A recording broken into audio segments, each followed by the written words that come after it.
bine v-am regăsit la un nou clip.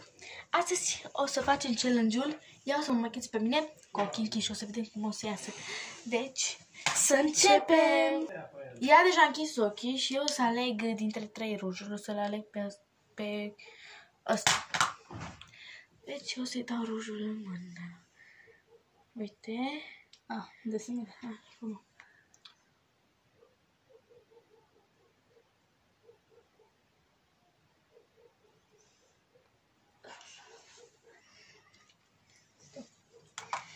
Deci, uitați cum m-a făcut extrem de bine. Un pic mă mărit de aici.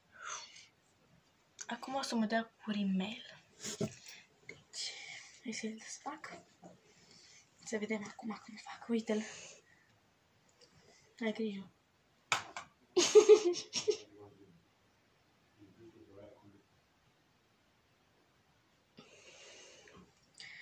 Deci, m-a făcut bine. Deci, foarte bine m-a făcut. Deci acum o să aleg dintre 3 farduri de ochi. Alege 1, 2, 3. Spune 1, 2, 3. 3. Deci, 3 este ăsta. O să-l desfac. Este foarte multe. Hai, închid ochii. Dar nu cred că mai are. Mai are.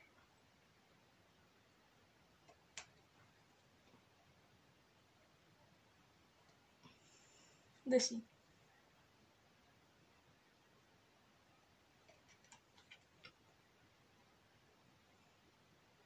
Poți să deschid ochii? Nu. Deci, uitați cum mi-a băgat și în ochi, mi-a lăcrimat ochii. Deci, uitați cum a făcut. Nu pot să cred. Am făcut. Deci, o să revenim cu partea a doua când eu o să machez pe ea cu ochii închiși. Și o să vadă ea. Nu uitați să dați un like și să apăsați pe butonul de subscribe. Vă pupichi!